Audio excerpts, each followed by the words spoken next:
अभियान में हिस्सा लिया। उन्होंने इस अभियान के सिलसिले का 1 करोड़वां पौधा लगाया। इस अवसर पर उन्होंने कहा कि ये और भी महत्वपूर्ण है कि 1 करोड़वां पौधा प्रधानमंत्री मोदी के जन्मदिन के अवसर पर लगाया गया है। उन्होंने कहा कि नरेंद्र मोदी किसी भी भारतीय राज्य के ऐसे पहले मुख्यमंत्री थे जिन्होंने जलवायु परिवर्तन से निपटने के सरकारी प्रयासों को संगठित रूप दिया।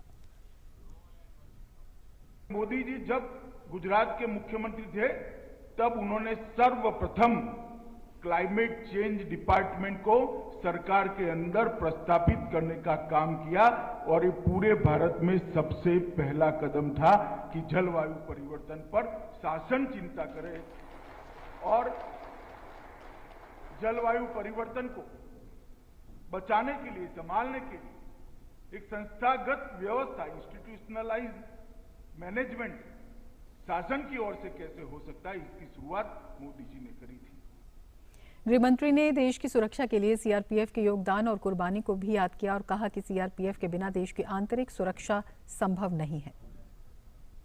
मैं इसको वास्तविकता मानता हूं कि सीआरपीएफ के बगैर देश की आंतरिक सुरक्षा की कल्पना हो ही नहीं सकती है, बच ही नहीं। मुझे और पूरे देश को आप लोगों के त्याग, बलिदान और समर्पण पर गर्व है और आप जो देश की आंतरिक सुरक्षा को मजबूत करने में आपका योगदान दे रहे हो, देश में जो विकास हो रहा है, देश $5 ट्रिलियन की इकोनॉमी बनने की दिशा में आगे बढ़ रहा है, वो आपके समर्पण और आपके बलिदान के अलावे संभव नहीं है।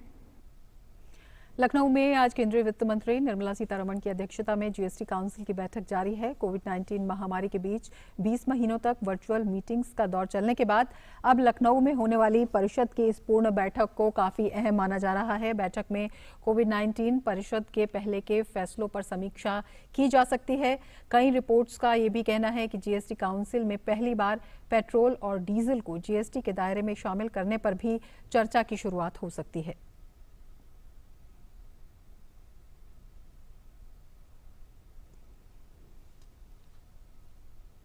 काफी अहम जीएसटी परिषद की 45वीं बैठक। और आगे बढ़ेंगे। मुंबई के बांद्रा कुर्ला कॉम्प्लेक्स इलाके में मेट्रो का निर्माणाधीन फ्लाईओवर गिर गया है। इस हादसे में 13 मजदूर घायल हो गए हैं। उन्हें नजदीकी अस्पताल में भर्ती कराया गया है। हादसा आज सुबह करीब 4:40 पर हुआ। यहां रात में मेट्रो का काम चल रहा था। फिलहाल यहां बचाव और राहत का काम चल रहा है। फायर ब्रिगेड की टीम सर्च ऑपरेशन में जुटी है। हादसे के दौरान मेट्रो के ब्रिज पर काम चल रहा था। यहां पर कुल मिलाकर 24 लेबर, 2 सुपरवाइजर और 2 इंजीनियर काम कर रहे थे। हिमाचल प्रदेश के गठन की आज स्वर्ण जयंती है। इस खास मौके पर यहां विधानसभा में विशेष सत्र आयोजित किया गया, जिसे राष्ट्रपति रामनाथ कोविंद ने संबोधित किया। उन्होंने कोरोना टीकाकरण में नया रिकॉर्ड स्थापित करने पर हिमाचल प्रदेश की सराहना की। राष्ट्रपति ने हिमाचल प्रदेश में पर्यावरण के संरक्षण के लिए उठाए गए कदमों की भी सराहना की। कोविड महामारी का सामना करने में हिमाचल प्रदेश ने देश में सबसे पहले वैक्सीन की पहली डोज 100% आबादी को लगाने का कीर्तिमान स्थापित किया है। प्रधानमंत्री श्री नरेंद्र मोदी द्वारा दिए गए साधुवाद को मैं अक्षरशः साझा करना चाहूंगा, जिसमें उन्होंने कहा है कि हिमाचल प्रदेश इस महामारी के विरुद्ध लड़ाई में चैंपियन बनकर सामने आया है। इसके लिए हिमाचल प्रदेश के सभी कोरोना वॉरियर्स की मैं सराहना करता हूं। हिमाचल प्रदेश के लोगों ने विगत 50 वर्षों में विकास की जो गाथा लिखी है, उस पर सभी देशवासियों को गर्व होता है।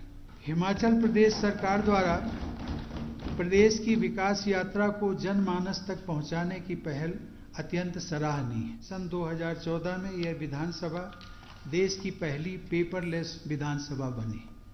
यह टेक्नोलॉजी के सक्षम उपयोग, पर्यावरण की रक्षा तथा आर्थिक संसाधनों की बचत का अच्छा उदाहरण है।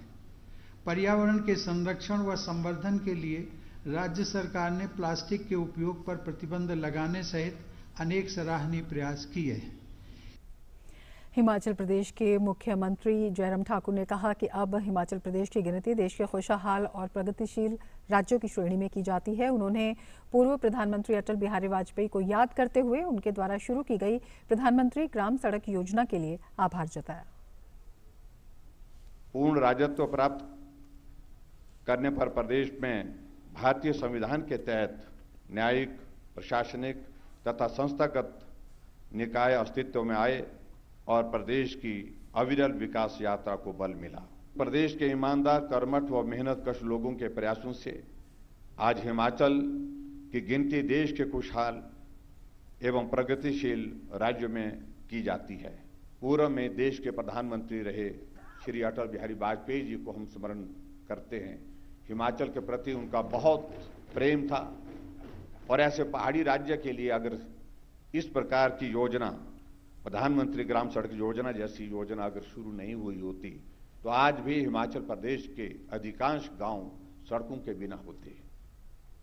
केंद्रीय मंत्री अनुराग ठाकुर ने हिमाचल प्रदेश के मुख्यमंत्री जयराम ठाकुर के साथ शिमला के कमला नेहरू अस्पताल का दौरा किया और प्रधानमंत्री नरेंद्र मोदी के जन्मदिन पर मरीजों को फल बांटे।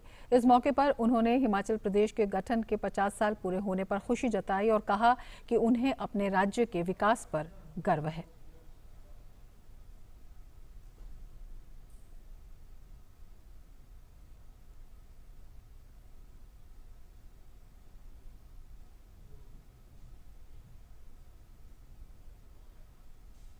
भविष्य के लिए एक ऐसे हिमाचल का निर्माण करें जिसकी लड़ाई तो वाईएस परमार जी ने लड़ी थी।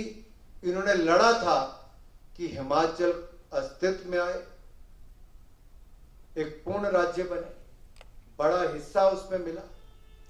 लेकिन आज हमारी लड़ाई ये होनी चाहिए कि हिमाचल सिरमौर राज्य कैसे बने, और आइए इकट्ठे मिलकर सिरमौर राज्य बनाने के लिए हम सब संकल्प लेते हैं कि हमारा योगदान किसी भी भूमिका में होंगे वो हिमाचल के हित में होगा, हिमाचल के विकास में होगा और हिमाचल को सिरमौर राज्य बनाने के लिए होगा।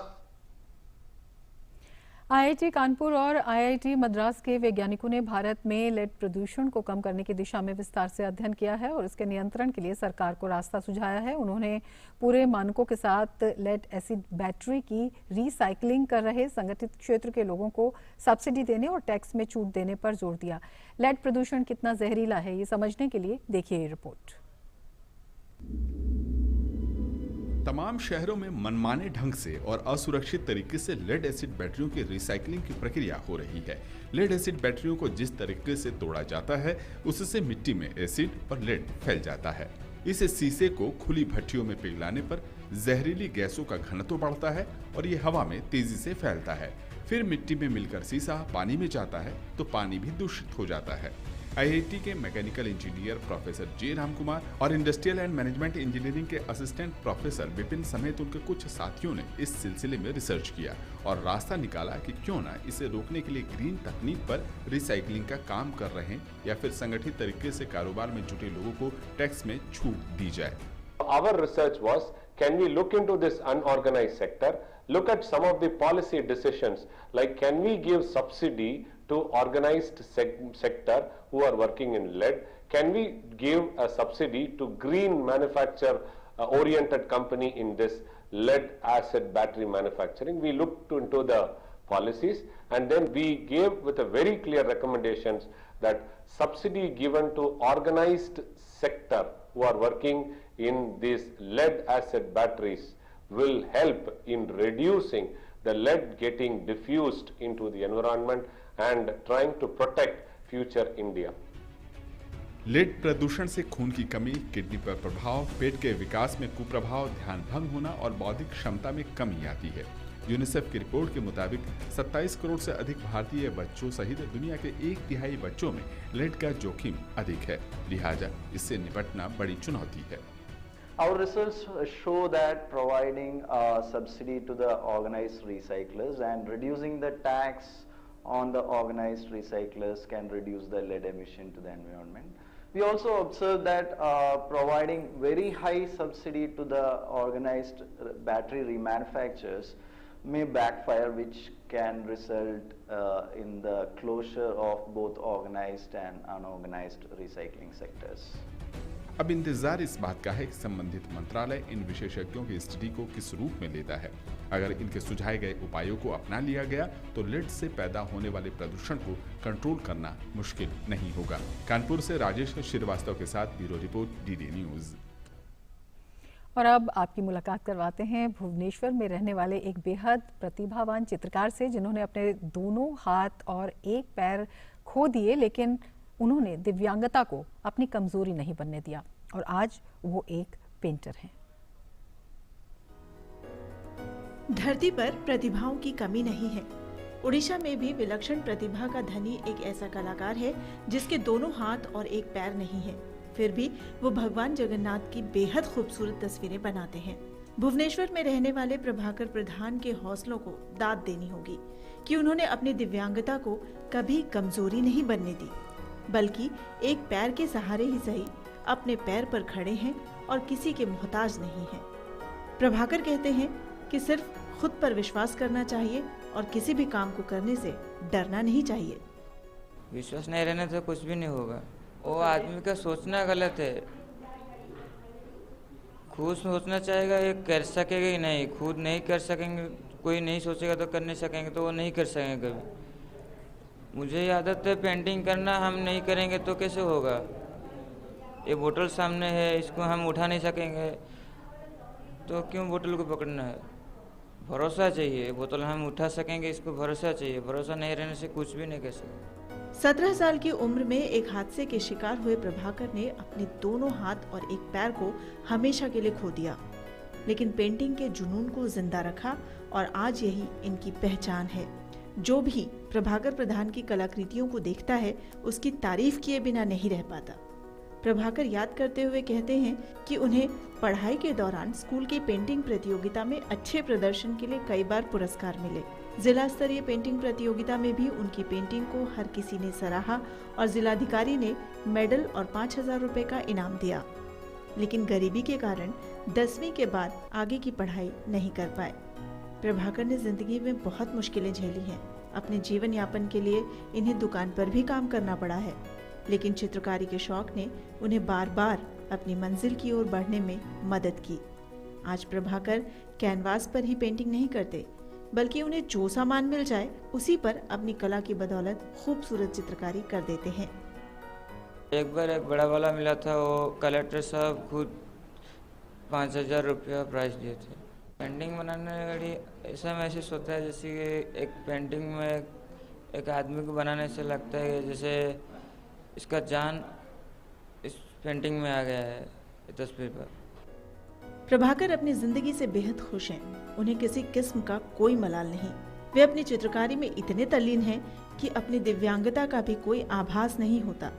सच्चे मायने में प्रभाकर समाज के लिए दृढ़ता और आत्मविश्वास के साथ साथ आत्मनिर्भरता के बेहतरीन आदर्श हैं। Bureau report, DD news. कोयला खदान में बतौर इंजीनियर काम करना रोमांच के साथ जोखिम भरा माना जाता है। अमूमन महिलाएं इस क्षेत्र में अपना करियर नहीं बनाती हैं, लेकिन इस धारणा को तोड़ दिया है राजस्थान की शिवानी मीणा ने, जो सीसीएल की रजरप्पा प्रोजेक्ट की मैकेनाइज्ड ओपन माइनिंग में काम कर रही हैं। शिवानी आईआईटी जोधपुर की छात्रा रह चुकी हैं और अब उन्हें ओपन माइनिंग की पहली भारतीय महिला होने का गौरव हासिल हुआ है। आसमान की ऊंचाई तो हमने कब की माप ली, अब हम पाताल की गहराई मापेंगे। ऐसे ही दृढ़ संकल्प के साथ राजस्थान की इंजीनियर बेटी शिवानी ने कोयला उत्खनन को अपना कैरियर चुना है। मूल रूप से राजस्थान की रहने वाली आईआईटी जोधपुर से इलेक्ट्रिक इंजीनियर शिवानी मीणा ने सीसीएल के रजरप्पा परियोजना में कोयला उत्खनन के क्षेत्र में योगदान देकर एक इतिहास रच दिया है। शिवानी ओपन कास्ट माइनिंग में काम करने वाली प्रथम भारतीय महिला है। कोल इंडिया ने मुझे एक अपॉर्चुनिटी दी है कि अपने आप को प्रूव करना है और जो नॉलेज मैंने गेन की है उसकी हेल्प से थोड़ा जो देश में कंट्रीब्यूशन करना है अपनी सर्विस प्रोवाइड करके। दरअसल माइनिंग का क्षेत्र काफी चुनौतियों से भरा होता है और इस क्षेत्र में अभी तक महिलाओं की सीधे तौर पर भागीदारी नहीं थी, लेकिन भूमिगत खादान में आकांक्षा के बाद मैकेनाइज्ड खुली मैदान में शिवानी के कदम रखने से यह क्षेत्र भी महिलाओं से अछूता नहीं रहा।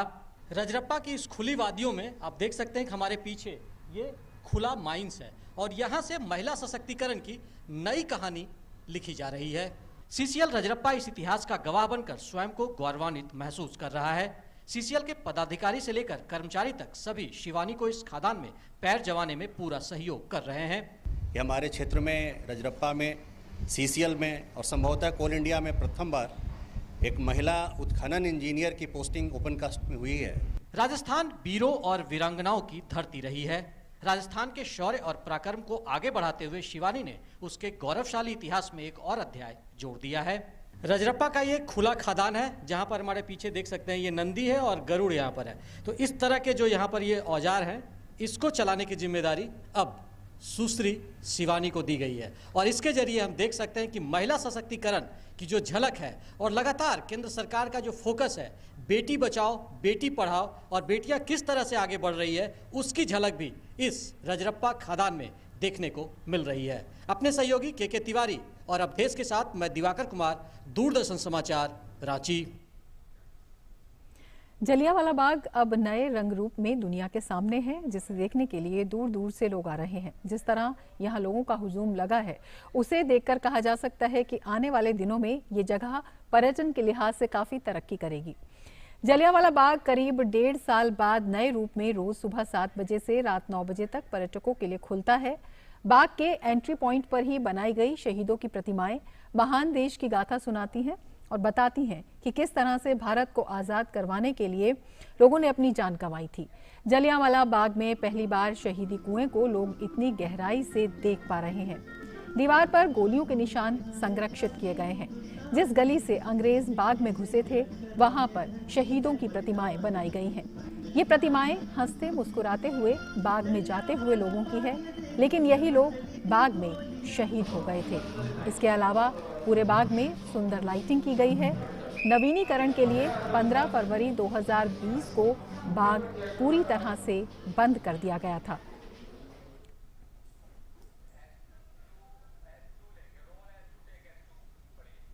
यहाँ अब शाम के समय लाइट एंड साउंड शो होता है, जिसे लेकर लोगों में काफ़ी क्रेज है।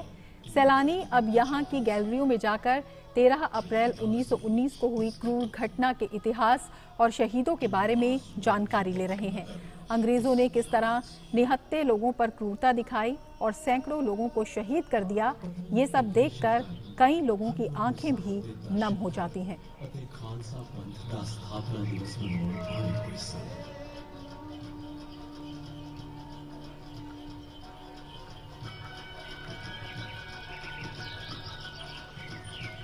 ठीक उसे दिन कांग्रेस के नेताओं ने जलियांवाला बाग विच शामी 4:30 बजे एक सभा का इलाके विच यह सुनेहा देंदे हुए निकलिया।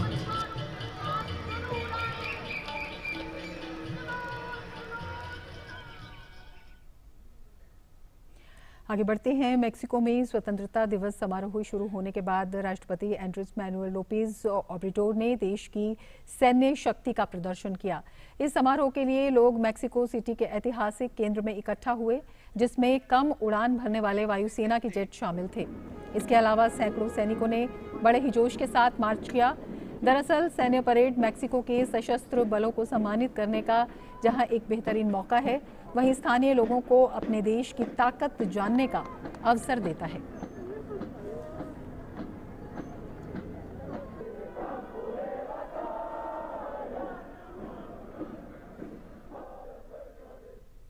कोस्टा रिका ने अपनी आज़ादी के मौके पर बेहतरीन आयोजन किया। रात के समय सैकड़ों ड्रोन के जरिए आसमान को रोशन कर दिया गया। स्पेन से स्वतंत्रता के 200 साल पूरे करने का ये अवसर यहाँ के लोगों के लिए बेहद खास है। सेंट जोस के राष्ट्रीय स्टेडियम में ये ड्रोन शो हुआ, जिसमें लगभग 500 ड्रोन इस खास आयोजन के लिए डिजाइन किए गए थे। इस मौके पर कोविड महामारी के दौरान अपनी सेवा देने वाले स्वास्थ्य कार्यकर्ताओं को श्रद्धांजलि भी दी गई।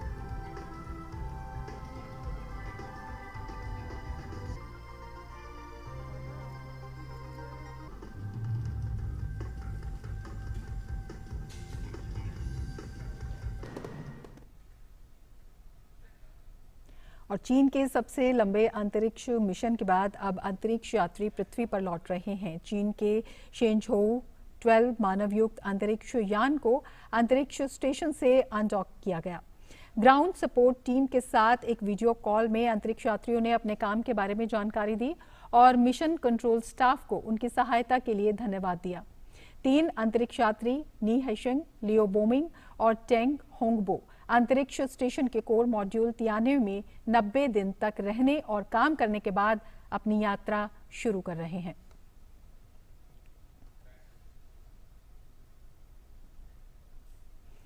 बात करेंगे खेल की। डेविस कप में भारत आज से आगाज करने जा रहा है। एकल मुकाबलों में भारत के खिलाड़ी प्रजनेश गुणेश्वरन और रामकुमार रामनाथन फिनलैंड जैसी मजबूत टीम के खिलाफ चुनौती पेश करेंगे। प्रजनेश गुणेश्वरन और रामकुमार रामनाथन को बड़े मैच खेलने का अनुभव है।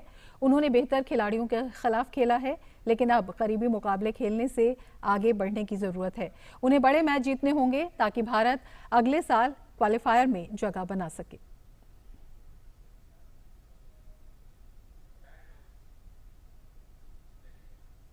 पंजाब की हरमिलन कौर बैंस ने 1500 मीटर में सुनीता रानी के लंबे समय से चले आ रहे राष्ट्रीय रिकॉर्ड को तोड़ दिया है। उन्होंने आंध्र प्रदेश में हनमकोंडा के जवाहरलाल नेहरू स्टेडियम में 60वीं राष्ट्रीय ओपन एथलेटिक्स चैंपियनशिप के दूसरे दिन ये उपलब्धि हासिल की। हरमिलन जनवरी 2020 से 8 राष्ट्रीय स्तर की 1500 मीटर दौड़ में अपराजय रही हैं। 100 मीटर की दौड़ में आंध्र प्रदेश के नरेश कुमार और दिल्ली की तरणदीप कौर सबसे तेज पुरुष और महिला एथलीट रहे। टीम इंडिया के सबसे सफल कप्तानों में शुमार महेंद्र सिंह धोनी अब राष्ट्रीय कैडेट कोर को और मजबूत और सशक्त बनाने में मदद करेंगे। धोनी को रक्षा मंत्रालय की एक उच्च स्तरीय विशेषज्ञ समिति में शामिल किया गया है। यह समिति एनसीसी को और बेहतर तरीके से राष्ट्र निर्माण करने के उपाय देने में मदद करेगी। धोनी सेना में लेफ्टिनेंट कर्नल भी हैं। रक्षा मंत्रालय के मुताबिक पूर्व सांसद विजयंत पांडा की अध्यक्षता में एनसीसी की व्यापक समीक्षा के लिए एक उच्च स्तरीय विशेषज्ञ समिति गठित करने का फैसला किया गया है। इसका मकसद बदले हुए समय में एनसीसी को और अधिक प्रासंगिक बनाना है।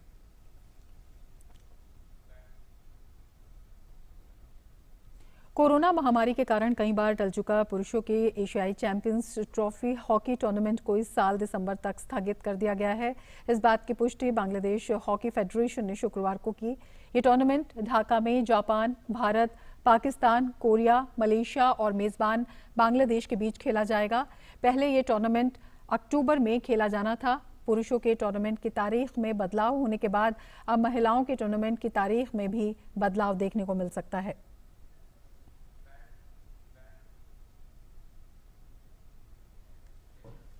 इसके साथ ही इस बुलेटिन में फिलहाल इतना ही। नमस्कार।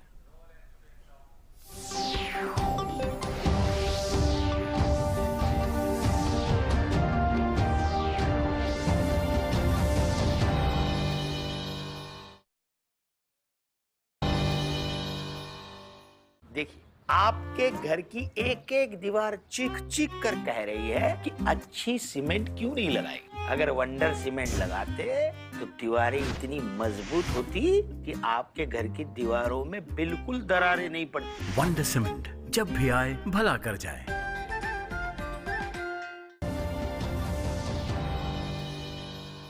दिन भर की सुर्खियों से अलग खबरों की दुनिया और भी है।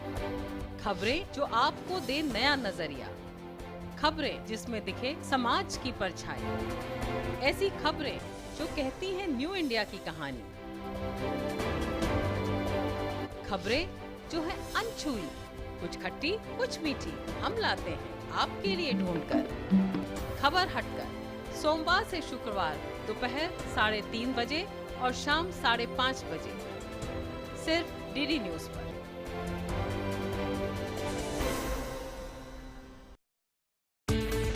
हर दिन बदलती दुनिया, हर पल बनती नई खबरें, खबरें जिनसे सरोकार है आपको, खबरें जो रोज जगाती हैं आपको। ताजा और वास्तविक समाचारों से दिन की सही शुरुआत डीडी न्यूज के साथ। नया सवेरा सोमवार से शुक्रवार सुबह 8 बजे सिर्फ डीडी न्यूज पर।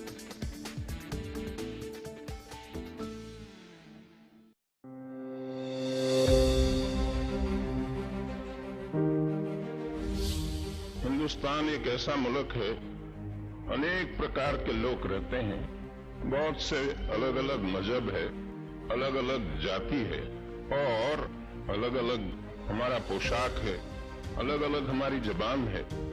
ऐसा कोई मुल्क दुनिया में नहीं है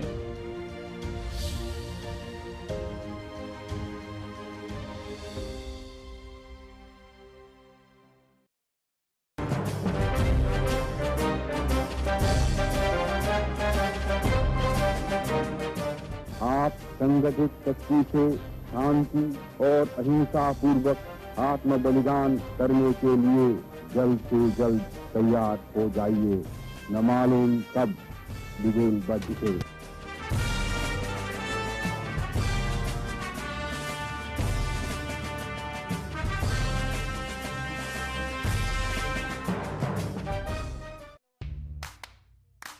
कारवां पुराना है पर सफर नया है। इरादे बुलंद हैं तो जोश भी जमा है। ए पहाड़ किनारे हिम्मत न हारे। अरे यार, इस सफर में अगर गंगा के साथ यमुना का भी दीदार होगा तो कुछ राहों में शायद आपका भी घर होगा। मेरी मंजिल भी आप, मेरा मकसद भी आप। जिस गंगा के संग हूं मैं, उस गंगा की पहचान भी आप। तो आज मैं पहुंच गया हूं एक बहुत ही खूबसूरत जगह। तो जनाब तैयार रहिए, आ रहा हूं मैं आपके द्वार पे दस्तक देने, आपका स्नेह और सहयोग दोनों लेने। तो देखना ना भूलिएगा, रग रग में गंगा, एक निर्मल अविरल यात्रा, आपके अपने और राष्ट्र के सबसे बड़े चैनल दूरदर्शन नेशनल पर, हर शनिवार और रविवार शाम 8:30 बजे।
भारत की वो नारियां जो बन रही हैं समाज में बड़े बदलाव की नायिकाएं, जो तमाम बाधाओं को पार कर हासिल कर रही हैं असाध्य लक्ष्य, जो अपने बुलंद हौसलों से सामाजिक बेड़ियां तोड़कर लिख रही हैं वीरता की गाथाएं। महिलाओं में अदम्य साहस होता है, जिसकी परिचायक बनती है तमाम ऐसी महिलाएं जो साबित करती हैं कि उनमें कितनी इच्छा शक्ति और जज्बा है कुछ हट कर करने का। मिलिए इन प्रेरणादायक शख्सियतों से मेरे साथ कार्यक्रम तेजस्विनी में, सिर्फ डीडी न्यूज पर।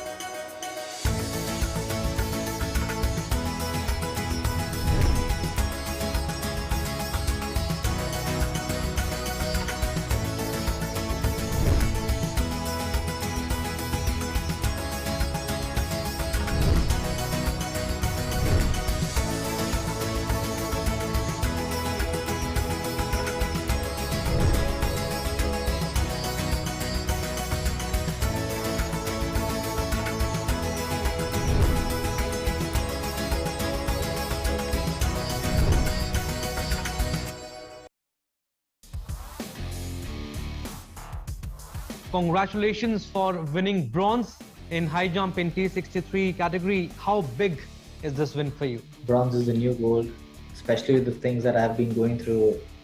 The 5 years of struggle that has been is not a piece of cake for me, at least. But the central government has been so amazingly that it is leading to say that, you know, it's an inclusive society, that we are all equal. We will treat you equally. We will provide you the funds what you really need. The Prime Minister has understood. I think he's always a sports enthusiast. I don't know. I just feel it. Like, he loves sports people, and every time his office is just so reachable.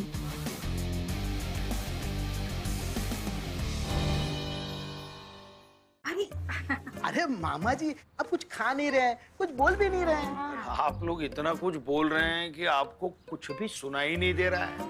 देखिए, आपके घर की एक एक दीवार चीख चीख कर कह रही है कि अच्छी सीमेंट क्यों नहीं लगाई। अगर वंडर सीमेंट लगाते तो दीवारें इतनी मजबूत होती कि आपके घर की दीवारों में बिल्कुल दरारें नहीं पड़ती। वंडर सीमेंट, जब भी आए भला कर जाए।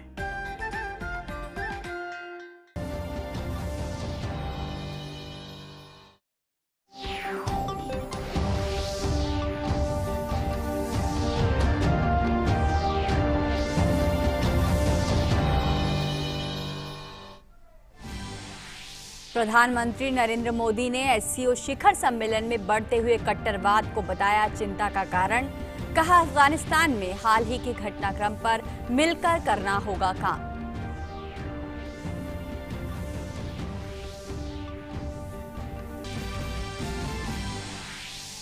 प्रधानमंत्री मोदी का 71वां जन्मदिन आज। भाजपा ने शुरू किया सेवा और समर्पण अभियान। 7 अक्टूबर तक देश भर में जरूरतमंदों की सेवा करेगी पार्टी। वहीं प्रधानमंत्री को मिले उपहारों और स्मृति चिन्हों की आज से ई नीलामी शुरू।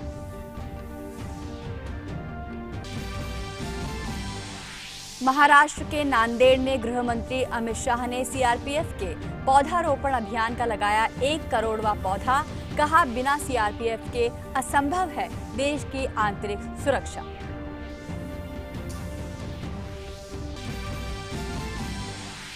लखनऊ में जारी है जीएसटी काउंसिल की 45वीं बैठक। वित्त मंत्री निर्मला सीतारमण समेत बैठक में सभी राज्यों के वित्त मंत्री शामिल।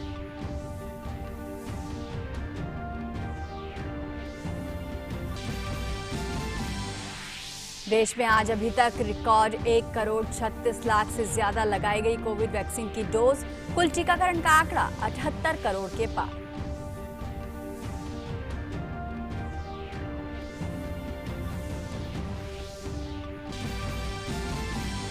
हिमाचल प्रदेश के गठन के स्वर्ण जयंती समारोह के उपलक्ष्य में विधानसभा का विशेष सत्र आयोजित। राष्ट्रपति रामनाथ कोविंद ने पर्यावरण संरक्षण के लिए उठाए गए कदमों और कोविड टीकाकरण में उपलब्धि हासिल करने पर दी राज्य को बधाई।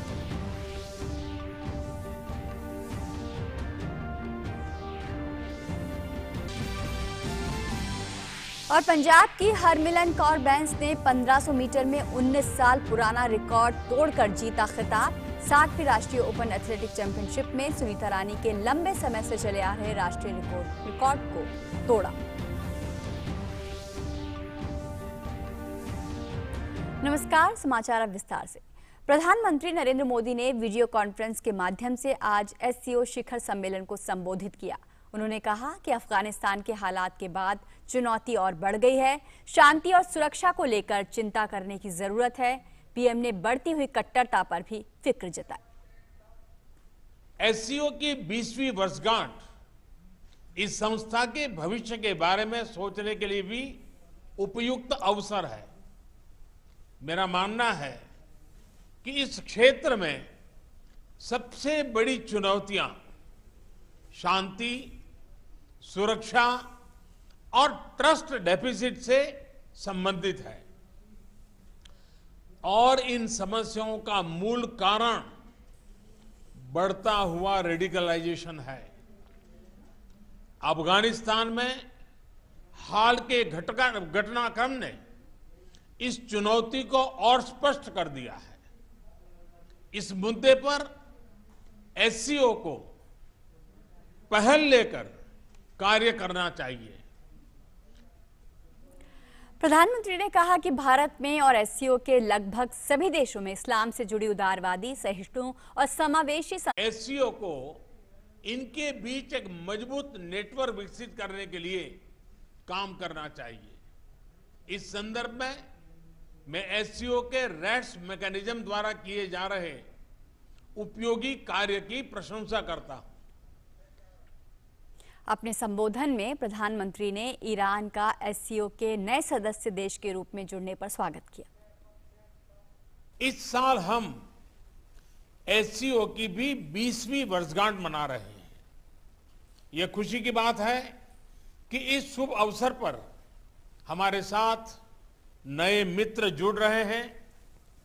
मैं ईरान का एससीओ के नए सदस्य देश के रूप में स्वागत करता हूं।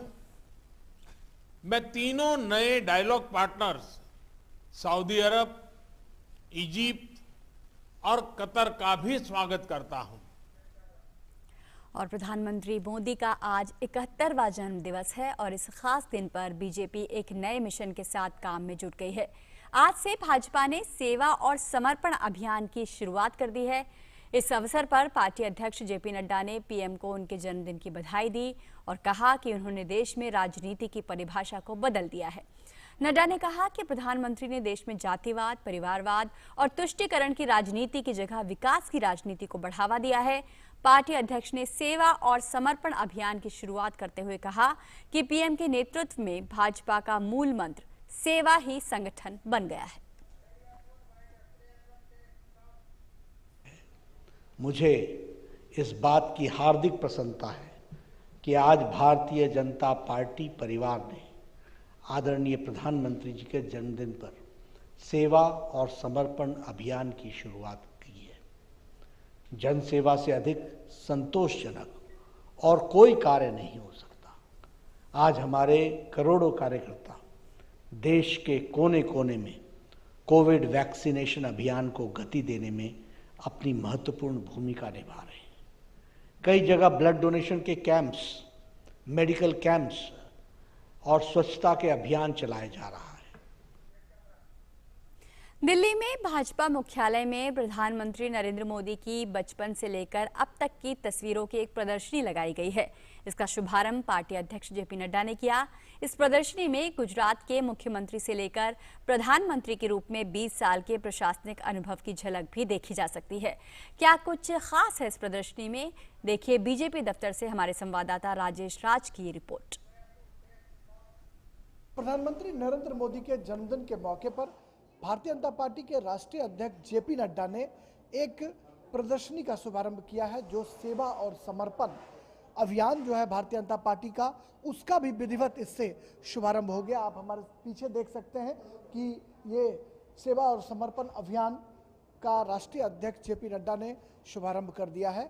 सेवा और समर्पण अभियान के तहत एक चित्र प्रदर्शनी जो प्रदर्शित की गई है, भीतर आकर हम आपको ये रूबरू कराने की कोशिश करते हैं कि आप देखिए बचपन की पाठशाला से, और यहाँ पर ये चित्रित किया गया है कि ऐसा साहस जो करे उसी का नाम नरेंद्र।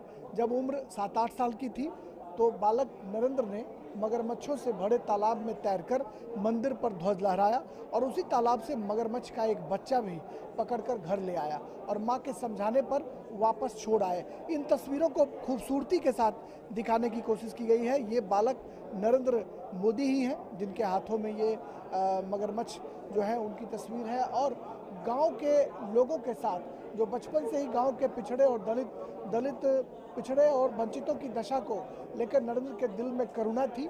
छुआछूत और भेदभाव के खिलाफ समाज को जागृत करने के लिए बालक नरेंद्र ने पीलू फूल नामक एक नाटक की रचना की थी। उन चित्रों को भी दिखाया गया है, यानी बचपन से लेकर अब तक की उन तस्वीरों को खूबसूरती के साथ दिखाया गया है। किताबों के समंदर के गोताखोर, देशभक्ति की शक्ति, माँ से मिला ईमानदारी का संस्कार, कर्म के प्रति समर्पण, ये जो तमाम जो उनके जीवन के जो अनछुए पहलू हैं, उन अनछुए पहलुओं को बखूबी इसमें दिखलाने की कोशिश की गई है कि जो अपने संघर्ष से आगे बढ़े, अपने दम पर खुद को गढ़े, उसे नरेंद्र मोदी कहते हैं।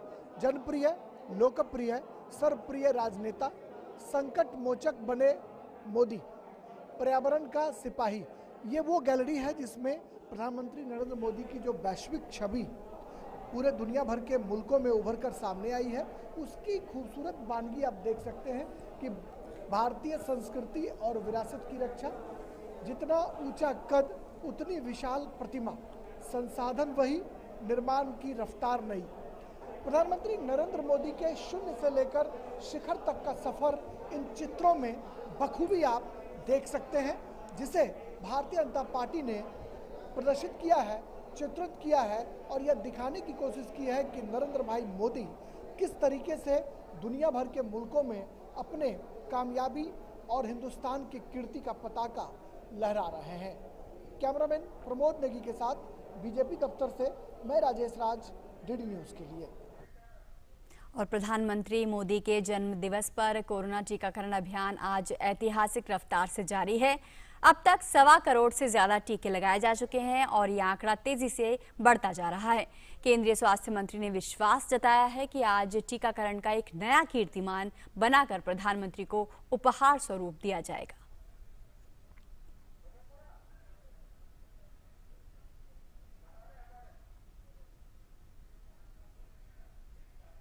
प्रधानमंत्री नरेंद्र मोदी ने अपनी कल्याणकारी नीतियों से समाज के हर वर्ग की समस्याओं का समाधान किया है। उज्ज्वला योजना हो या फिर स्वच्छता अभियान, हर क्षेत्र में उन्होंने महिलाओं की प्रतिष्ठा को पुनर्स्थापित किया है। उनके इसी कुशल नेतृत्व ने दुनिया भर में उन्हें लोकप्रिय नेता भी बनाया है।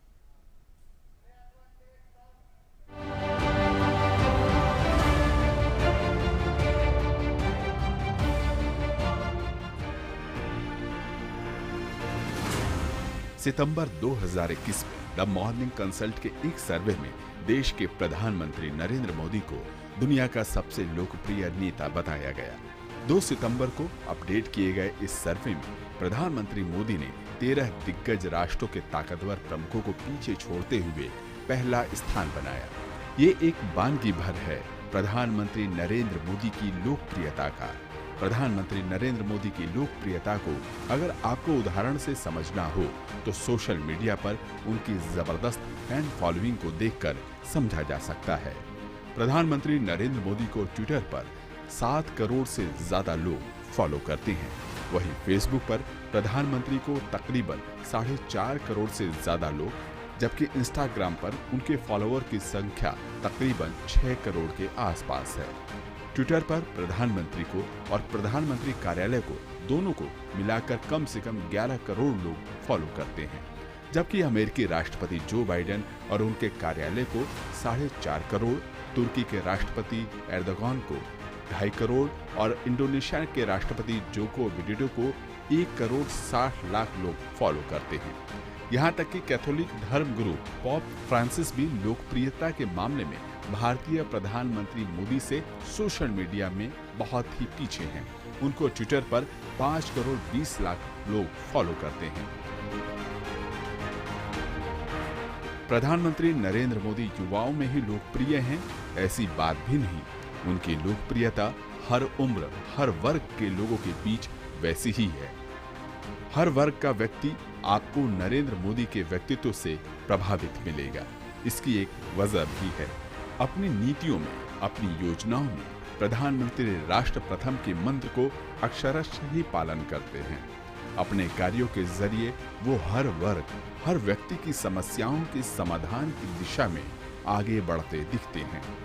अपने मन की बात कार्यक्रम के जरिए छोटी से छोटी जरूरतों, छोटी से छोटी बातों का ध्यान रखते हुए प्रधानमंत्री मोदी, ये उनके व्यक्तित्व की ही खूबियां हैं जो उन्हें आम लोगों के बीच लोकप्रिय बनाती हैं। अब तक उनके राजनीतिक सफर में उनकी छवि कुशल, प्रभावी और सुधारवादी प्रशासक की बनी हुई है। यहाँ तक कि एक प्रधानमंत्री परीक्षा देने वाले छात्रों के तनाव को लेकर भी क्या संवेदनशील हो सकते हैं, इसका एहसास भी लगातार पिछले सालों में प्रधानमंत्री मोदी ने देश के लोगों को कराया। परीक्षा देने वाले छात्रों से परीक्षा पर चर्चा करते हुए नरेंद्र मोदी देश के प्रधानमंत्री कम उन छात्रों के दिशा निर्देशक या यूं कहें उनके एक परिपक्व मित्र की तरह नजर आते हैं। युवाओं के रोजगार की सिर्फ वे चिंता ही नहीं करते, बल्कि कौशल विकास के जरिए रास्ता भी दिखाते हैं।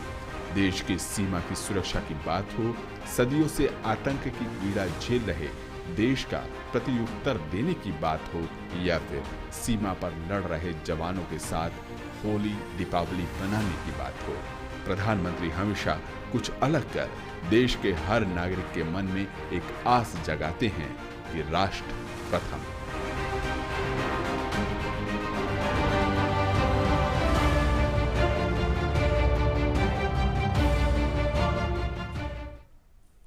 प्रधानमंत्री नरेंद्र मोदी का जोर हमेशा ही देश के समग्र विकास पर रहा है। प्रधानमंत्री ने आर्थिक सुधारों के साथ साथ सामाजिक बदलाव को अहमियत देते हुए एक के बाद एक कई योजनाएं लागू की हैं। आइए उन पर एक नजर डालते हैं।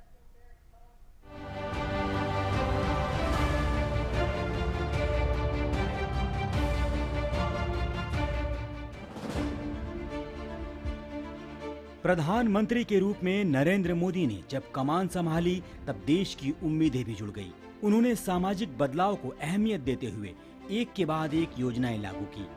देश के ऐसे वंचित लोग जिनके बैंक खाते भी नहीं थे, सबसे पहले उनके लिए जन धन की शुरुआत कर वित्तीय समावेश का आगाज किया।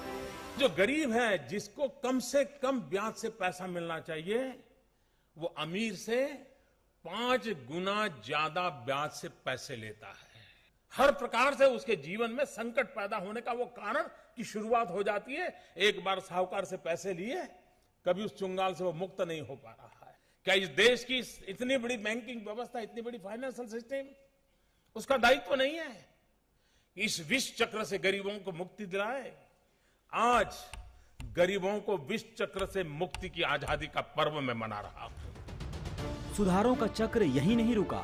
इसके बाद प्रधानमंत्री जीवन ज्योति बीमा योजना और प्रधानमंत्री जीवन बीमा की शुरुआत कर सामाजिक सुरक्षा के दायरे को विस्तार दिया। इसके बाद आगाज हुआ स्वच्छ भारत मिशन का, एक ऐसे सामाजिक आंदोलन का जो ग्रामीण महिलाओं के जीवन में नया बदलाव लेकर आया। सामान्य रूप से हमारे देश में शौचालय शब्द प्रचलित है, लेकिन आज मैंने जिस गांव में जाकर के शौचालय की नींव रखी, वहां जितने शौचालय बने हुए थे उस पर लिखा हुआ है इज्जत घर। ये शौचालय सच्चे मुच में एक इज्जत घर है, खास करके हमारी बहन बेटियों के लिए ये इज्जत घर है। वहीं आयुष्मान भारत योजना की शुरुआत कर गरीबों और वंचितों तक इलाज की सुविधा सुनिश्चित की। योजना के बदौलत 10 करोड़ 35 लाख से अधिक लोगों के आयुष्मान कार्ड बनवाए गए। इसके अलावा ग्रामीण महिलाओं को धुएं से मुक्ति दिलाने के लिए महत्वाकांक्षी उज्ज्वला योजना का शुभारंभ हुआ, जिसके तहत 8 करोड़ 3 लाख 39 हजार से अधिक परिवारों को मुफ्त LPG कनेक्शन उपलब्ध करवाए गए। अर्थव्यवस्था में किसानों के योगदान को प्रोत्साहित करने के लिए प्रधानमंत्री किसान सम्मान निधि योजना लागू की गई। योजना के तहत देश में अब 12 करोड़ 25 लाख किसानों को 6,000 प्रति साल सम्मान निधि सीधे बैंक खातों में दी जा रही है। प्रधानमंत्री नरेंद्र मोदी का जोश हमेशा देश के समग्र विकास पर रहा है। वजह यही है कि आर्थिक विकास के साथ साथ सामाजिक विकास के महत्व को समझते हुए सरकार लगातार कदम उठा रही है। Bureau report, GT news.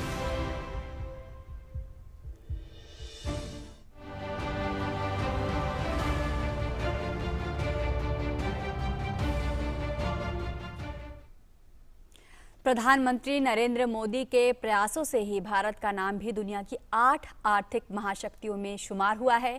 PM Narendra Modi के नेतृत्व में देश आर्थिक सुपर पावर बनने की राह पर तेजी से आगे बढ़ रहा है। देश में अर्थव्यवस्था को और गति देने के लिए प्रधानमंत्री द्वारा लिए गए अहम फैसलों पर नजर डालते हैं।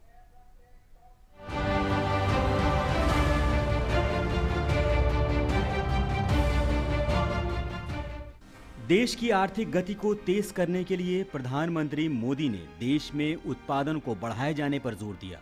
देश को विनिर्माण का हब बनाने के लिए मेक इन इंडिया को लेकर शुरुआत की।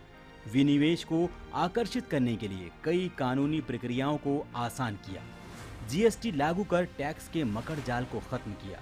सिंगल विंडो सिस्टम के जरिए नए उद्योगों की शुरुआत करने की कई मुश्किलों को आसान किया। वजह यही रही कि ease of doing business ranking में भारत ने तेजी से सुधार किया।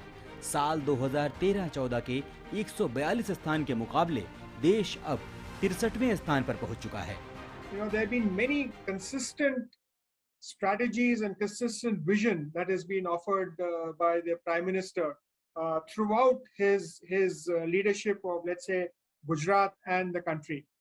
The first is that he has always believed that economic development and industrial development should be the backbone of any state or even the country. He has always recognized and applauded the role of private sector, of industry and business in the contribution to the state and then in contribution to nation building. देश में औद्योगिक क्रांति 4.0 के तहत कई ढांचागत सुधार भी देश में किए गए, जिनमें उद्योगों के लिए वित्त की व्यवस्था से लेकर उनके लिए कुशल कारीगर और कच्चे माल तक एक आधारभूत ढांचा विकसित होने लगा। देश के निर्यात को बढ़ावा देने के लिए वोकल फॉर लोकल के लिए प्रधानमंत्री ने खुद कमान संभाली। छोटे उद्यमियों को मजबूती देने के लिए शुरू किए गए मुद्रा योजना के तहत अब तक 31 करोड़ लोगों को ऋण आवंटित किए गए हैं। स्टार्टअप योजना के जरिए अब 55,000 से ज्यादा स्टार्टअप्स खड़े किए गए हैं। साथ ही देश में सड़क और रेल परिवहन को आधुनिक जमाने के मुताबिक तैयार किए जाने की पहल हुई, जिसमें भारतमाला के तहत देश में सड़कों के जाल को अत्याधुनिक बनाया जा रहा है। तो वहीं डेडिकेटेड फ्रंट कॉरिडोर बनाकर आर्थिक विकास को नए आयाम का आगाज शुरू हो चुका है। देश को आत्मनिर्भर बनाने की उड़ान शुरू हो चुकी है। इन्हीं प्रयासों का नतीजा रहा जब दुनिया की 8 आर्थिक महाशक्तियों में भारत का नाम भी शुमार हुआ। अब भारत का लक्ष्य आर्थिक सुपर पावर बनने का है। इसके लिए देश में कृषि, रक्षा, इंश्योरेंस, तकनीक व अनुसंधान के साथ साथ सर्विस क्षेत्र को लेकर सुधारों की एक लंबी प्रक्रिया तेजी के साथ चल निकली है।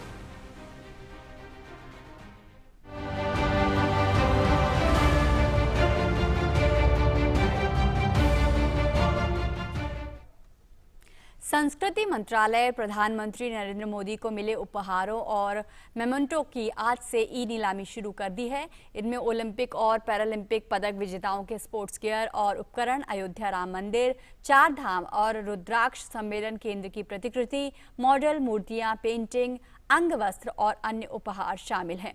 वेबसाइट pmmementos.gov.in के माध्यम से कोई भी व्यक्ति या संगठन ई नीलामी में भाग ले सकता है। नीलामी 7 अक्टूबर तक चलेगी। नीलामी से प्राप्त धन का उपयोग गंगा के संरक्षण और पुनरुद्धार के उद्देश्य से चलाए जा रहे नमामि गंगे मिशन में किया जाएगा। केंद्रीय सूचना और प्रसारण मंत्री अनुराग सिंह ठाकुर ने प्रधानमंत्री नरेंद्र मोदी को जन्मदिन की शुभकामनाएं देते हुए कहा कि प्रधानमंत्री ने स्वच्छ भारत अभियान और डिजिटल इंडिया से समाज के हर वर्ग को जोड़ने का कार्य किया है। स्वच्छता अभियान ने सोच बदलने का काम किया, गंदगी से मुक्ति दिलाई, जन भागीदारी बढ़ाई और एक जन आंदोलन बनाने का काम किया। इसके अलावा प्रधानमंत्री जी ने डिजिटल इंडिया की अगर मैं बात करूं तो टेक्नोलॉजी का उपयोग जो सरकार से लेके आम आदमी के जीवन में हुआ, उससे कोविड-19 के समय भी बहुत बड़ा लाभ मिला है। कुल मिलाकर उनकी सोच है कि स्वास्थ्य के क्षेत्र में लोगों को सुविधाएं कैसे दें। मेडिकल कॉलेज की स्थापना, एम्स की स्थापना रिकॉर्ड की और रिकॉर्ड समय में की। और गृह मंत्री अमित शाह ने आज महाराष्ट्र में नांदेड़ का दौरा किया। वहां उन्होंने केंद्रीय सशस्त्र पुलिस बल द्वारा आयोजित वृक्षारोपण अभियान में हिस्सा लिया। उन्होंने इस अभियान के सिलसिले का 1 करोड़वां पौधा भी लगाया। इस अवसर पर अमित शाह ने कहा कि ये और भी महत्वपूर्ण है कि 1 करोड़वां पौधा प्रधानमंत्री मोदी के जन्म दिवस के अवसर पर लगाया गया है। अमित शाह ने कहा कि नरेंद्र मोदी किसी भी भारतीय राज्य के ऐसे पहले मुख्यमंत्री थे जिन्होंने जलवायु परिवर्तन से निपटने के सरकारी प्रयासों को संगठित रूप दिया। मोदी जी जब गुजरात के मुख्यमंत्री थे तब उन्होंने सर्वप्रथम क्लाइमेट चेंज डिपार्टमेंट को सरकार के अंदर प्रस्तापित करने का काम किया और ये पूरे भारत में सबसे पहला कदम था कि जलवायु परिवर्तन पर शासन चिंता करे और जलवायु परिवर्तन को बचाने के लिए, संभालने के लिए एक संस्थागत व्यवस्था, इंस्टीट्यूशनलाइज मैनेजमेंट शासन की ओर से कैसे हो सकता है, इसकी शुरुआत मोदी जी ने करी थी।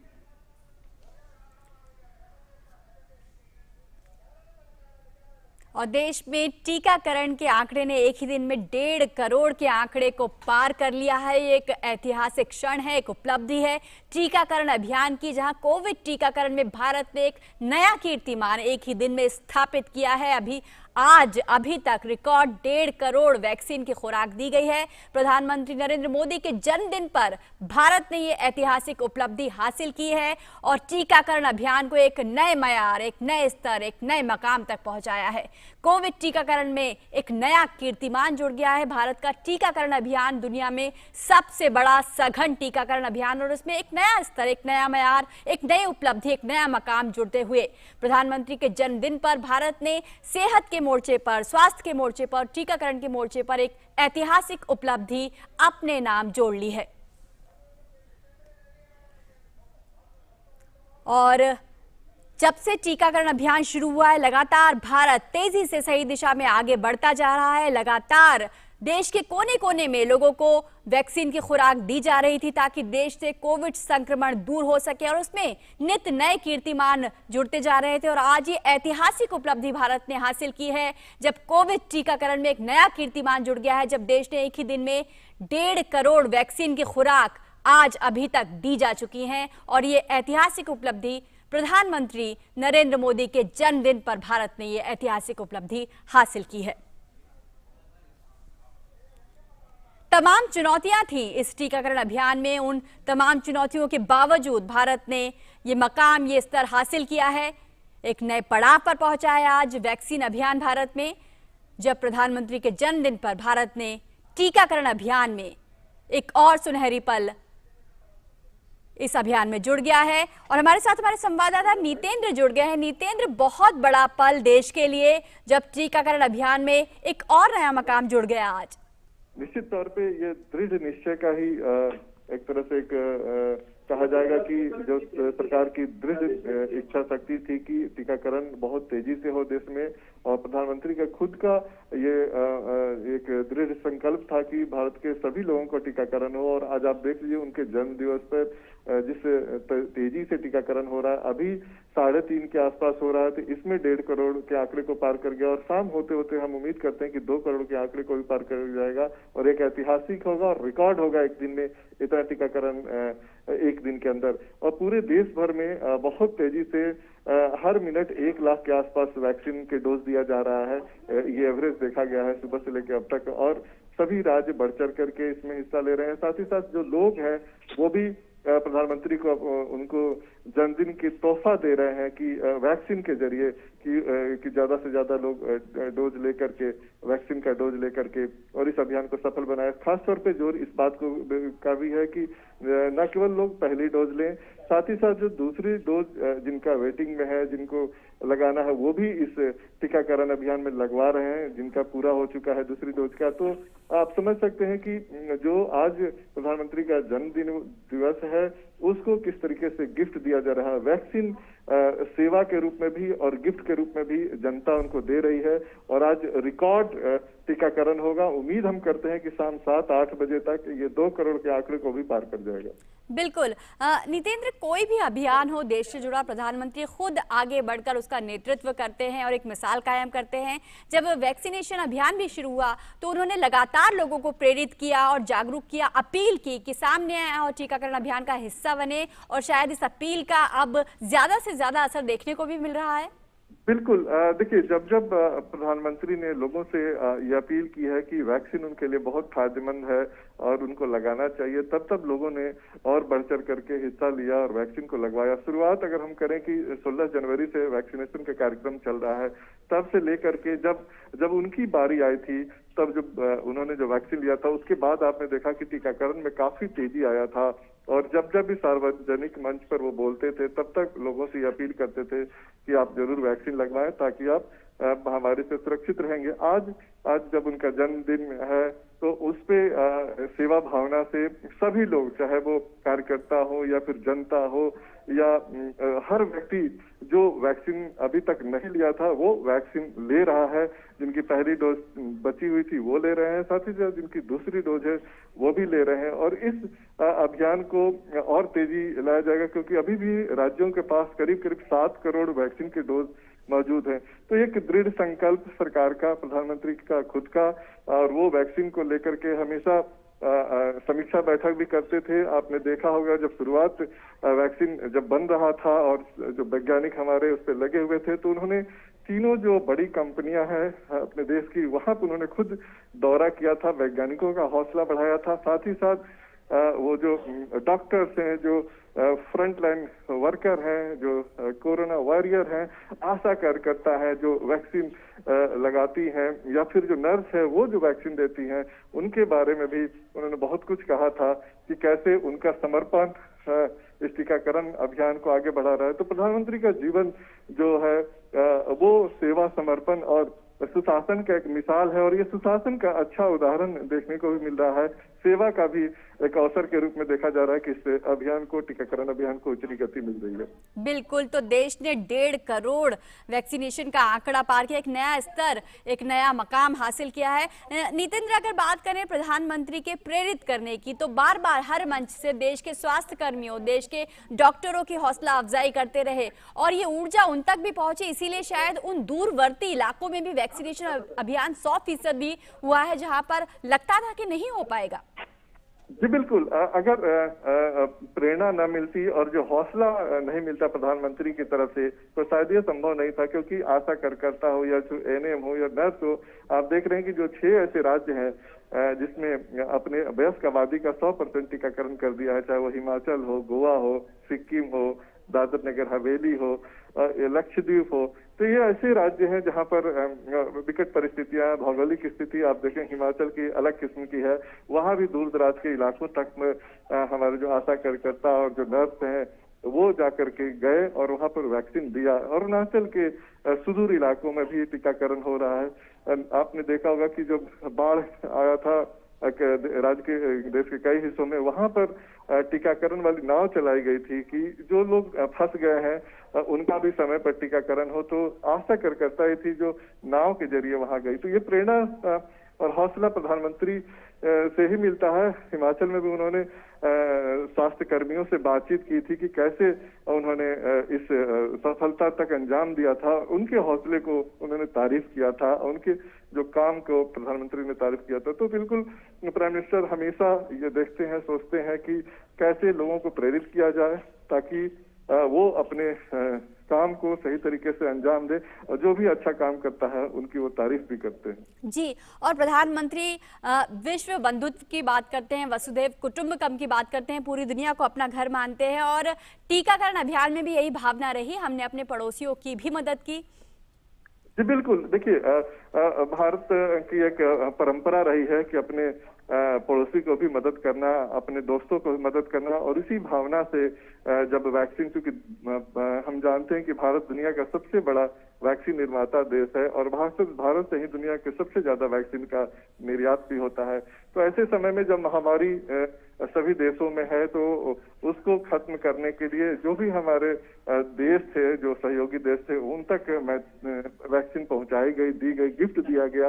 ये हमारी परंपरा भी रही है। उसी परंपरा का पालन करते हुए प्रधानमंत्री ने अपने पड़ोसी देशों को भी, मित्र देशों को भी वैक्सीन गिफ्ट में दिया। क्योंकि इस महामारी को अगर खत्म करना है तो सिर्फ भारत से अगर ये महामारी खत्म होगा और दूसरे देशों में रहेगा तो महामारी ये खत्म नहीं होगी। इसलिए न केवल अपने देश से ये महामारी खत्म हो, साथ ही साथ हमारे जो दूसरे देश हैं, पड़ोसी देश हैं, हमारे मित्र देश हैं, उनसे भी ये महामारी खत्म होना जरूरी है। इसलिए इसी भावना के तहत, वसुधैव कुटुंबकम की जो भावना है, उसी के तहत ये वैक्सीन दिया गया था। जी, और जब बहुत निराशा के क्षण थे, जब हम देख रहे थे दूसरी लहर थी, तमाम सवाल उठ रहे थे कब वैक्सीन आएगी, लोगों के भीतर भी बहुत ज़्यादा उत्सुकता थी इसको लेकर। उन क्षणों में धैर्य बनाए रखा देश ने, संयम बनाए रखा। प्रधानमंत्री ने भी बार बार कहा कि संयम बनाए रखिए। उस क्षण में हमारे वैज्ञानिकों ने लगातार शोध और रिसर्च जारी रखी। उनकी भी तारीफ करना, उनकी भी सराहना करना बेहद ज़रूरी इस पल में। जी बिल्कुल। देखिए पहले अगर हम देखते हैं कि अगर वैक्सीन कहीं दूसरी जगह बनता था तो भारत में आने में कम से कम 10 साल लग जाते थे, लेकिन इस बार ऐसा नहीं हुआ। जब महामारी की शुरुआत हुई तभी प्रधानमंत्री ने अपने वैज्ञानिकों से कहा कि हमें अपने देश में ही वैक्सीन बनाना है, और ये वैज्ञानिकों को बहुत एक तरह से सकारात्मक असर हुआ और उन्होंने इस पे काम शुरू किया और 1 साल के भीतर वैक्सीन बना। और जब देश, चाहे वो पहली लहर हो या दूसरी लहर हो, जो विकट परिस्थिति में था, तो हर बार वो जनता के सामने आए और उन्होंने हौसला दिया कि सरकार उनके साथ है और किस तरीके से आगे काम कर रही है। तो प्रधानमंत्री का जो आश्वासन था वो बहुत काम रहा और उन्होंने जो जो लोगों से सुझाव दिया, अपील किया, लोगों ने उसकी जन भागीदारी के तहत उसका अमल किया। राज्यों के साथ उन्होंने लगातार परामर्श किया और उनकी जो समस्याएं थी उनके सुझावों को अमली जामा पहनाया, और उसका ही नतीजा था कि आप देख रहे हैं कि बहुत बेहतरीन तरीके से आज भारत एक तरफ टीकाकरण अभियान चला रहा है, दूसरा मैनेजमेंट में भी, कोविड मैनेजमेंट में भी काफी आगे है। दुनिया के बेहतरीन कोविड मैनेजमेंट अगर है तो वो भारत के पास है। उसका कारण यह कि प्रधानमंत्री ने जन भागीदारी के साथ लोगों को इसमें जोड़ा, उनको हमेशा जोड़ कर रखा और उनके साथ खड़े रहे, और यही कारण रहा कि टीकाकरण की गति को भी तेजी मिली। जो वैक्सीन है उसका प्रोडक्शन भी बढ़ा, कई कंपनियां आई और कंपनियों को प्रोत्साहन भी दिया गया, और यही वजह है कि बहुत तेजी से वैक्सीन का प्रोडक्शन भी हो रहा है, साथ ही साथ उसको लगाया भी जा रहा है, जिसका नतीजा है कि अभी 1.5 करोड़ के आंकड़े को पार किया और शाम तक हम उम्मीद करते हैं कि सारे रिकॉर्ड नए बनेंगे। पिछला तो टूट ही चुका है, नए रिकॉर्ड बनेंगे जो दुनिया देखेगी। जी, इस क्षेत्र में तो कीर्तिमान स्थापित किया ही है। नितेंद्र, आप क्या मानते हैं इस वैक्सीनेशन अभियान की सफलता से सेहत के अन्य मोर्चों पर भी अब हम ज्यादा मजबूती के साथ आगे बढ़ेंगे? बिल्कुल। आजादी के 70 साल बाद हेल्थ हाशिए पे था, लेकिन जब से प्रधानमंत्री ने नेतृत्व संभाला है आप देख रहे हैं कि हेल्थ काफी टॉप प्रायोरिटी पे है, और उनकी जितने भी कदम हैं सुशासन के, वो हेल्थ के सेक्टर में वो आम जनता, गरीब को ध्यान में रखते हुए बनाए गए हैं, और हेल्थ सेक्टर में काफी आमूल-चूल परिवर्तन वो ला रहे हैं। और आपने देखा होगा कि सिर्फ हेल्थ की बात नहीं है, वेलनेस पे भी प्रधानमंत्री का जोर है कि कैसे एक व्यक्ति न केवल स्वस्थ रहे, वो खुश भी रहे, और खुश रहने के लिए चाहे वो योग हो, आयुर्वेद हो, उसका भी काफी उन्होंने अपने जीवन में कहा कि अपनाना चाहिए अगर लोगों को। और सबसे पहला प्रयास है कि लोग बीमार न पड़े, इसलिए अपने आप को फिट इंडिया कार्यक्रम के तहत भी आपने देखा होगा कि फिट रहें, साथ ही साथ योग और आयुर्वेद को अपनाएं। इसके अलावा अगर कोई बीमार पड़ता है तो उसके लिए हेल्थ एंड वेलनेस सेंटर खुल रहा है देश भर में। इसके अलावा अगर ज्यादा बीमारी गरीब को हो तो उसके लिए आयुष्मान भारत, प्रधानमंत्री जन आरोग्य योजना चलाई जा रही है, साथ ही साथ देश भर में एम्स जैसे संस्थान खोले जा रहे हैं। तो एक पूरा होलिस्टिक व्यू में अगर हम देखें तो हेल्थ सेक्टर को प्रधानमंत्री एक तरह से नए आयाम दे रहे हैं और उनकी इस सोच को दुनिया भी सराह रही है। जी, और इस पूरी चुनौती के दौरान भारत की तकनीक ने और वैज्ञानिक सोच ने भी दुनिया की ओर अपना ध्यान खींचा है। और अगर कोविन ऐप की बात करें इस अवसर पर, इस ऐप ने भी बहुत मदद की लोगों की।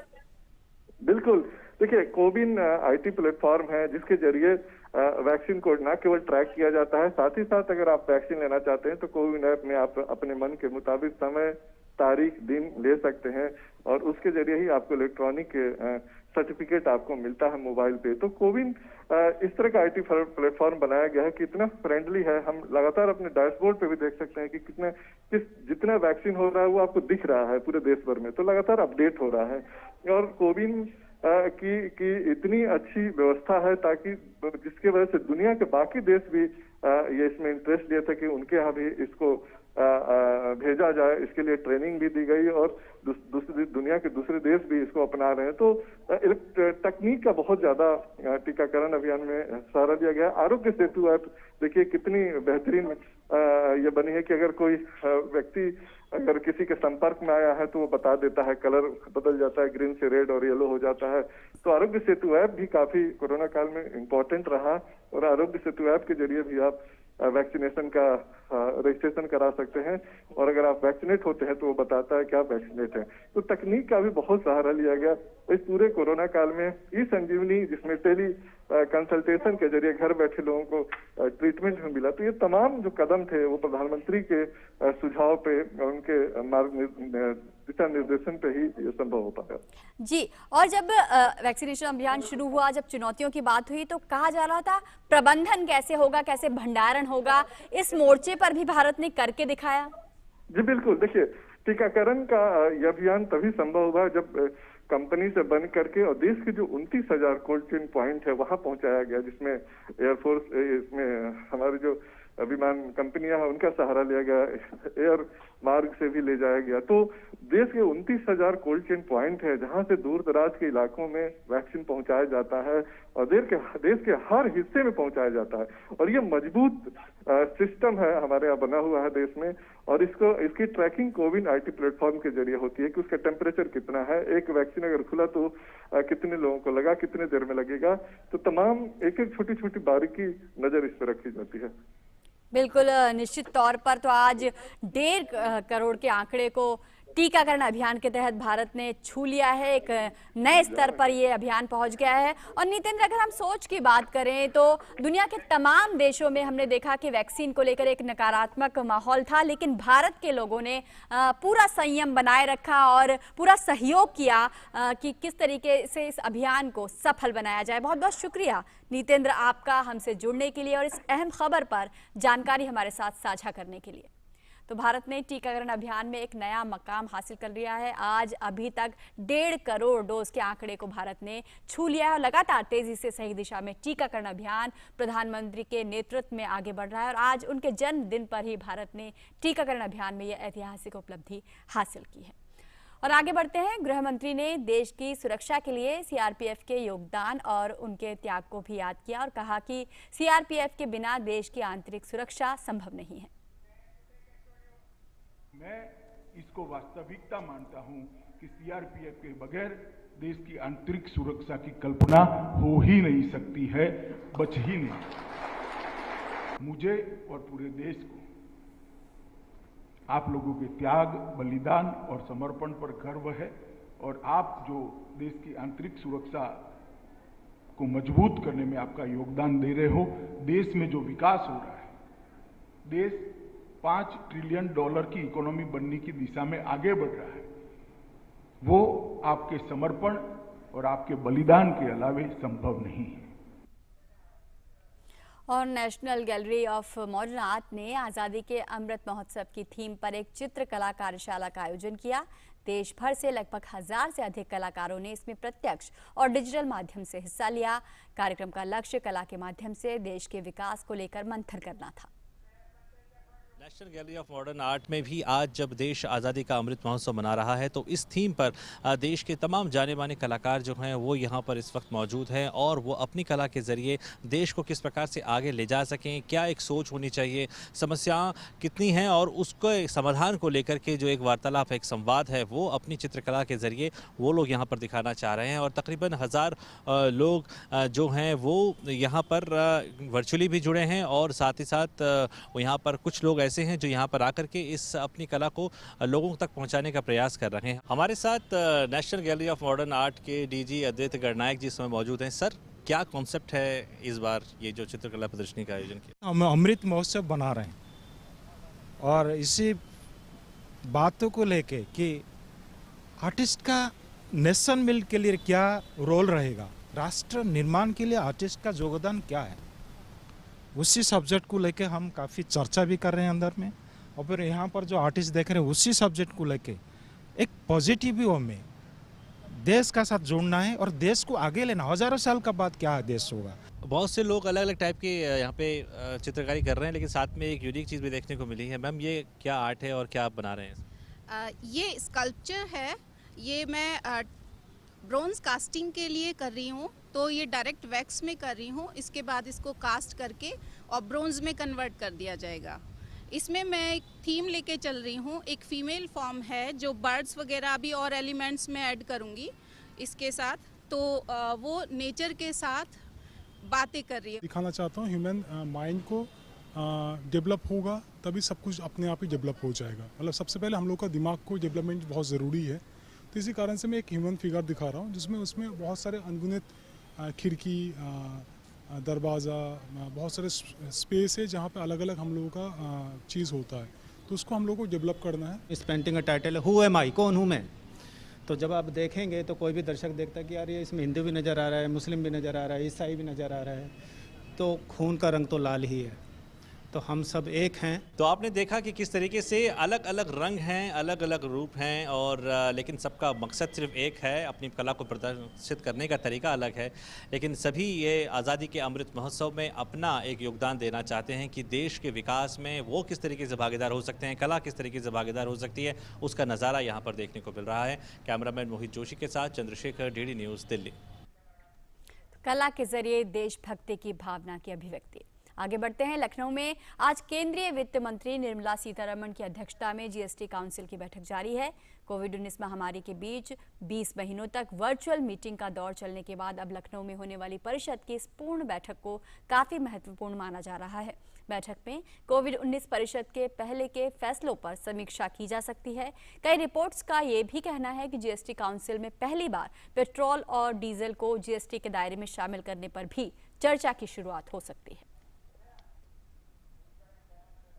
और मुंबई के बांद्रा कुर्ला कॉम्प्लेक्स इलाके में मेट्रो के निर्माणाधीन फ्लाईओवर गिर गया है। इस हादसे में 13 मजदूर घायल हो गए हैं, उन्हें नजदीकी अस्पताल में भर्ती कराया गया है।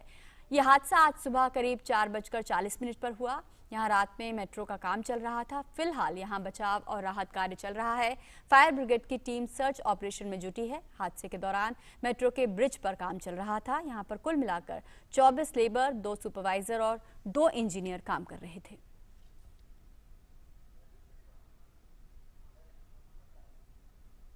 और हिमाचल प्रदेश के गठन की आज स्वर्ण जयंती है। इस खास मौके पर विधानसभा में विशेष सत्र आयोजित किया गया, जिसे राष्ट्रपति रामनाथ कोविंद ने संबोधित किया। उन्होंने कोरोना टीकाकरण में नया रिकॉर्ड स्थापित करने पर हिमाचल प्रदेश की सराहना की।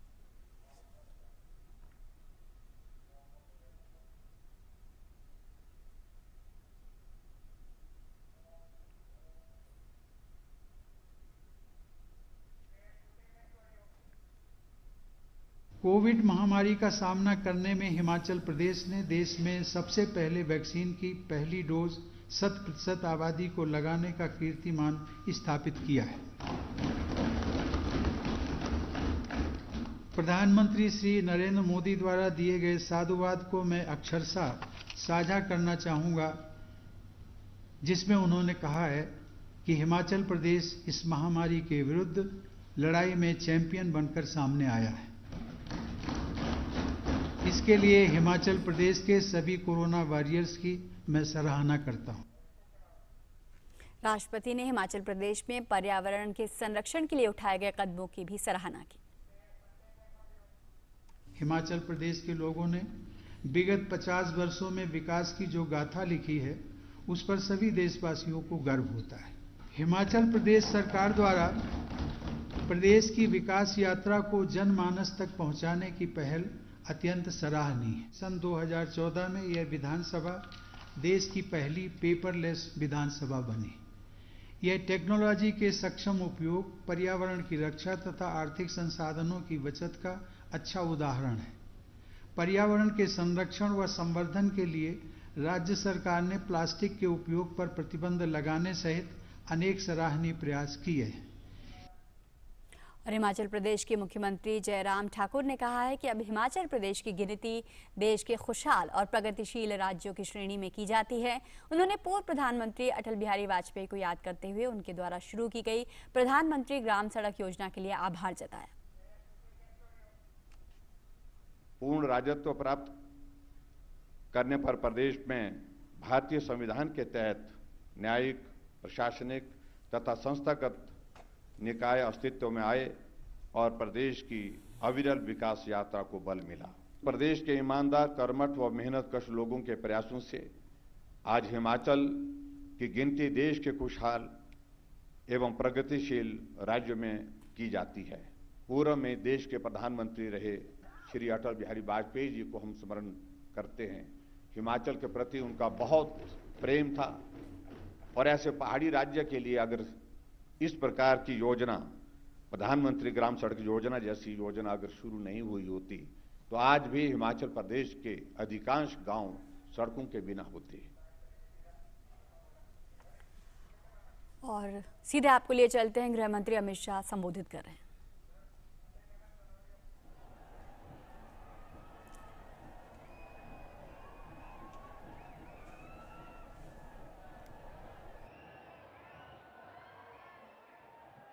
मेरे साथ बोलिए, भारत माता की। क्यों भाई, आप लोगों की आवाज को क्या हो गया है? 17 सितंबर है, हैदराबाद विमोचन दिन है, ऐसी आवाज में बोलोगे क्या? यहां से हैदराबाद तक और यहां से मराठावाड़ा तक आवाज जानी चाहिए। मेरे साथ दोनों हाथ उठाइए, मुट्ठी भींचे और प्रचंड आवाज से बोलिए, भारत माता की, भारत माता की। मंच पर उपस्थित हमारे भारतीय जनता पार्टी के अध्यक्ष, जिनकी प्रजा संग्राम यात्रा में मैं आज यहां पर आया हूं, आगे आइए संजय भाई, ऐसे श्रीमान संजय बंडी जी, मेरे दोस्त, मेरे मित्र और मोदी जी की कैबिनेट में मंत्री श्रीमान जी किशन रेड्डी जी, यहां के लोकप्रिय सांसद श्री अरविंद धर्मपुरी जी, हमारे दूसरे सांसद श्री स्वयं बापूराव जी, हमारे महामंत्री श्री तरुण चुग जी, तेलंगाना भारतीय जनता पार्टी के वरिष्ठ नेता श्री मुरलीधर राव जी, श्री बी के अरुणा जी, अब जिनको फिर से एक बार जिताना है, ऐसे हमारे राजेंद्र जी, आगे आओ राजेंद्र, अरे आगे आओ भाई, आगे आओ, जोर से ताली बजाइए।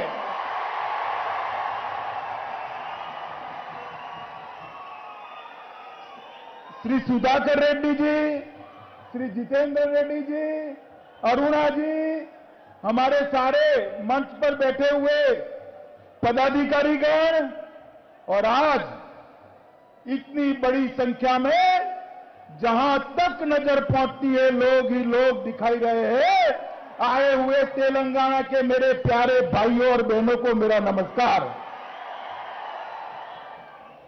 सबसे पहले मैं आज आप सभी को हैदराबाद विमोचन दिन का हृदय से शुभकामनाएं देता हूं। आज ही के दिन ये पूरा निजाम के शासन में रहा हुआ क्षेत्र तेलंगाना, बीदर और मराठावाड़ा आज ही के दिन देश के महान सपूत सरदार वल्लभ भाई पटेल के पराक्रम के कारण 13 महीने के बाद आजाद हुआ था, 13 महीने के बाद आजाद हुआ।